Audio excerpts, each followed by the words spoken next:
Updating your email address on Google Drive is a straightforward process.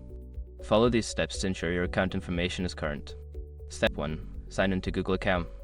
Go to the Google account sign-in page and enter your current email address and password to access your account settings. Step 2. Navigate to Personal Info.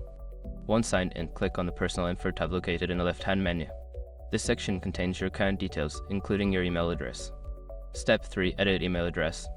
In the Contact Info section, locate the email address field. Click on it to edit your current email address.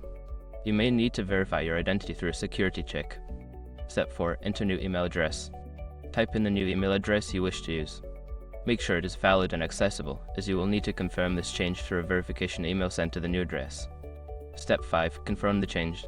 Check your new email inbox for a verification email from Google. Click on the link provided in the email to confirm the change.